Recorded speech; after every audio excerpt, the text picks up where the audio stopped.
Vous passez prochainement l'oral d'un concours de la fonction publique, que ce soit pour un concours interne ou un concours externe. Par exemple, vous voulez devenir adjoint administratif, secrétaire administratif, rédacteur territorial ou bien encore attaché territorial. Et là, que vous soyez débutant ou confirmé, la question que vous vous posez, c'est quel est le bon exemple à suivre pour la présentation de mon parcours professionnel?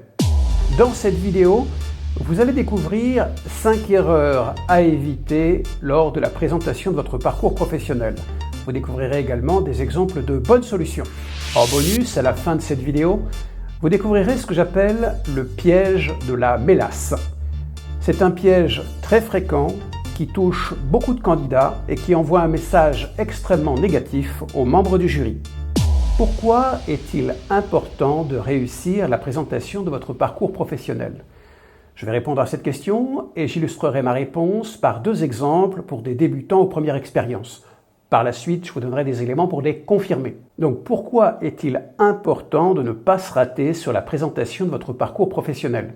Premièrement, parce que cela débute l'entretien. Le jury se fait une première impression. Sur la forme, est-ce que c'est clair, concis, simple? Sur le contenu, est-ce que ça apporte de la valeur ajoutée? Donc, c'est une première impression pour le jury. Deuxièmement, parce que le jury a besoin de vous situer. Votre parole doit venir de quelque part. Troisièmement, parce que la présentation de votre parcours professionnel permet de vous poser, de trouver votre rythme. Si vous êtes débutant ou disposez de quelques années d'expérience professionnelle, la présentation de votre parcours est relativement simple. Exemple, pour intégrer la police nationale en tant que gardien de la paix. Je suis titulaire d'un brevet d'éducateur sportif. J'ai travaillé 3 ans en tant que moniteur dans un centre sportif municipal à Brest, où en particulier j'ai encadré des jeunes entre 8 et 14 ans sur des sports comme le foot et le basket. Autre exemple, pour un concours de secrétaire administratif de classe normale. J'ai effectué un BTS de secrétariat en alternance au sein d'un syndic de copropriété. Depuis 3 ans, je travaille dans une concession automobile à Orléans. Je m'occupe en particulier des immatriculations et des dossiers de financement. Donc, que fait le candidat? Il se situe rapidement, concession automobile, Orléans, et puis il ajoute quelques détails, dossier de financement, immatriculation, pour donner du concret. Mais ça reste très compact. Pour des parcours de débutants ou première expérience, l'énoncé peut tenir en une quinzaine de secondes. J'ai l'habitude de dire, le résumé de votre parcours professionnel doit tenir en une respiration. Vous appréciez cette vidéo? On like, on s'abonne, la clochette, ding dang dong. Allez, on enchaîne. Alors maintenant, c'est vrai, si vous avez 10, 15, 20 ans d'expérience professionnelle, si vous avez évolué dans le privé, dans le public, sur des postes très variés, résumer votre parcours professionnel peut devenir très complexe. Découvrons maintenant les 5 erreurs à éviter avec toujours des exemples de choses à faire. Erreur numéro 1, c'est ce que j'appelle le plan au pied de la lettre. Que fait le candidat? Il arrive face au jury et là il dit « Dans un premier temps, je vous présenterai mon parcours et dans un second temps, je vous présenterai mes motivations. » Alors là, le jury se dit « Oh là là, on est parti pour un truc rasoir. » Pourquoi est-ce que les candidats font ça? Parce qu'ils ont vu que c'était marqué sur le dossier, le candidat présentera son parcours et ses motivations. Et il a une lecture vraiment au pied de la lettre des instructions. Alors oui, bien sûr, lors de cet échange avec le jury, vous allez parler de votre parcours, de vos motivations. Oui, c'est l'évidence. Maintenant, la question à laquelle vous devez répondre, c'est plutôt en quoi mon profil, formation, expérience, motivation, est-il adapté par rapport aux missions que je souhaite remplir demain? Votre parcours doit faire partie de votre présentation, mais il ne s'agit pas d'un chapitre entier. Il s'agit de vous situer pour par la suite introduire notamment des compétences clés qui seront illustrées par des exemples. Deuxième erreur, c'est ce que j'appelle le parcours au microscope. Le candidat va détailler poste par poste, des fois quasiment année par année. Donc voilà, en 2017 j'ai fait ceci, 2018 le service truc, 2019 machin. Voilà. Alors pourquoi est-ce que c'est un problème? Pour 3 raisons. Premièrement, les postes anciens, quand on a 15 ou 20 ans de carrière, les postes anciens ne sont pas forcément pertinents. Ça peut entraîner le jury sur de fausses pistes. Deuxièmement, ça fait une masse énorme d'informations. Le jury est noyé. Pour vous, c'est évident, c'est votre parcours, mais de l'extérieur, ça fait vraiment trop. Et puis, troisièmement, donner autant de détails, ça prend beaucoup de temps sur des choses assez descriptives. Donc on aura beaucoup moins de temps pour argumenter sur des exemples spécifiques qui vont accrocher le jury. Le point clé à retenir, c'est que le jury n'est pas intéressé par le détail de votre parcours, d'autant plus que beaucoup de candidats racontent leur vie. Non, ce que veut le jury, c'est un schéma d'ensemble. Vous voyez, c'est un plan un petit peu global. Voilà les grandes lignes, voilà les grandes directions. Donc pas de détails superflus qui noient le jury. Alors, quelles sont les solutions? Je vous donnerai des exemples tout de suite après. 3 solutions. Première solution, raisonner par tranche. Voilà, première tranche, j'ai fait ceci, deuxième tranche cela, troisième tranche bidule. Il s'agit de saucissonner pour donner le schéma d'ensemble. Deuxièmement, alors tout dépend de la longueur de votre parcours, mais je dirais concentrez-vous surtout sur les 5 à 10 dernières années. Si vous avez 25 ans de carrière, commencer il y a 25 ans, c'est pas forcément la peine. Par contre, si il y a 10 ans, vous avez réussi un concours et démarré un moment marquant de votre carrière, c'est plutôt là que ça va débuter. Avant, on va résumer. Troisième point qui prolonge le point précédent, parfois il y a des éléments qu'on va quasiment oublier, qu'on ne va pas dire. Si vous avez fait un CAP de pâtissier et qu'ensuite vous êtes parti sur des questions d'urbanisme, parler pâtisserie, ce ne serait pas vraiment le sujet. Découvrons un exemple de présentation du parcours professionnel pour l'oral du concours d'attaché territorial.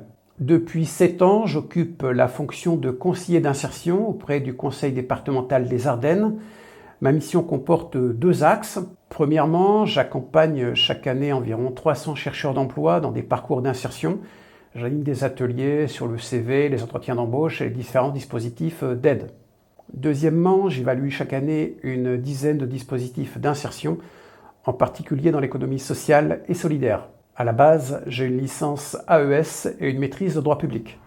À la fin de cette vidéo, ne manquez pas le bonus, le piège de la mélasse.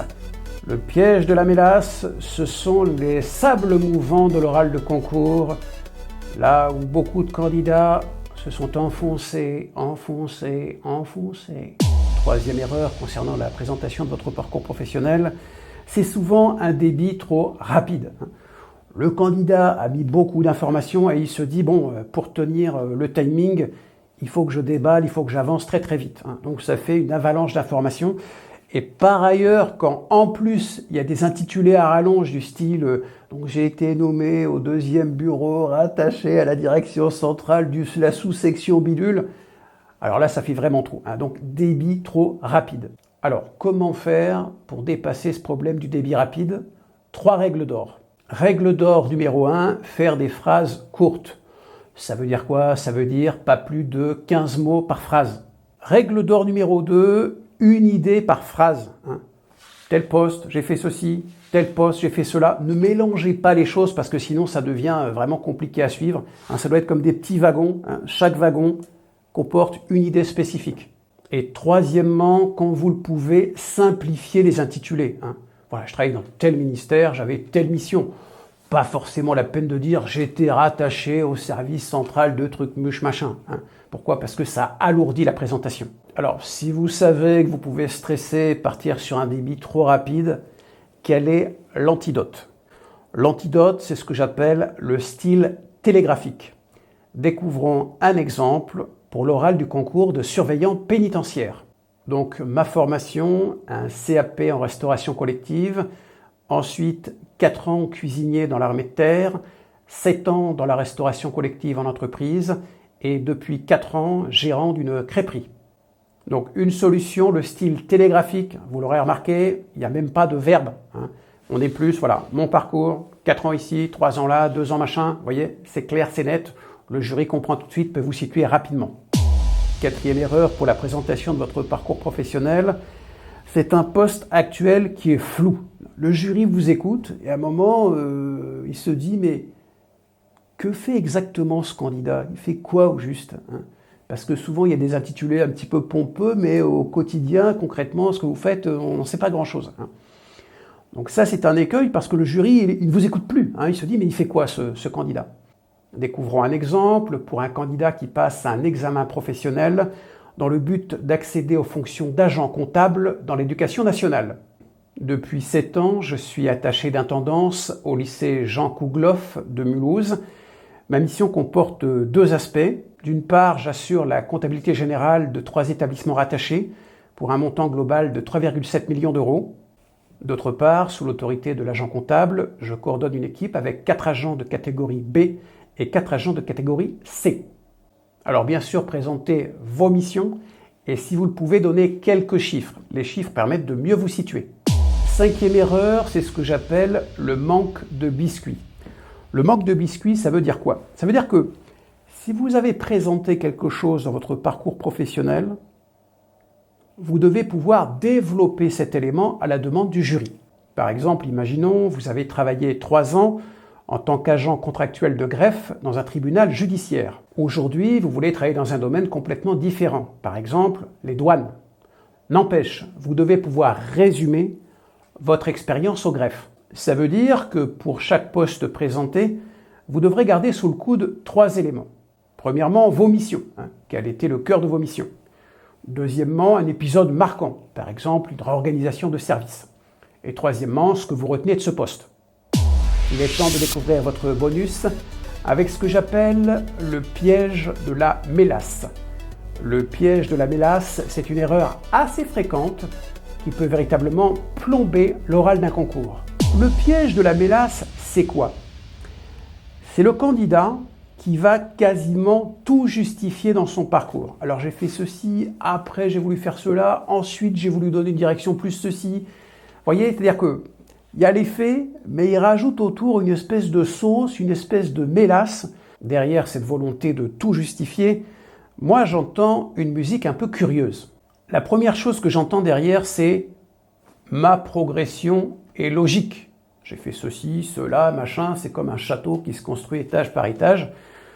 Donc c'est logique, donc conclusion, vous devez me donner le concours. C'est dans la suite logique. Vous voyez, il y a une sorte de pression un petit peu indirecte. Bon, maintenant, si on prend un petit peu de recul, une carrière n'est pas forcément un développement logique par A plus B. Par exemple, un candidat dira, voilà, dans ce poste, j'ai fait ceci, je voulais développer tel aspect, donc je me suis orienté vers ceci, cela. Bon, ça c'est la version romancée, je dirais, a posteriori. Mais entre vous et moi, on sait ce qui s'est passé. Si vous êtes parti, c'est parce qu'avec votre responsable, il y avait de l'eau dans le gaz. Donc pas la peine forcément de romancer, de rajouter cette mélasse a posteriori. Alors deuxième chose que j'entends quand les candidats se justifient trop, ce que j'entends c'est, sur le fond, j'ai le syndrome de l'imposteur.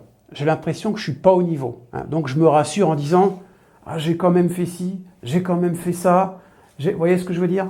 À trop se justifier, la musique derrière, c'est je manque de confiance, donc j'ai vraiment besoin de dire j'ai fait ceci, j'ai fait cela, patin couffin. Troisième chose que j'entends derrière cette volonté de tout justifier, c'est de la peur. Beaucoup de candidats se disent voilà, cette évolution-là, le jury va venir me chercher, donc j'anticipe. Je dis a priori pourquoi j'ai choisi ça et pas autre chose. Le problème, c'est que la réponse peut être intéressante, mais ce ton de la justification a priori est bizarre. Ça donne l'impression que le candidat n'est pas trop à l'aise par rapport à son parcours.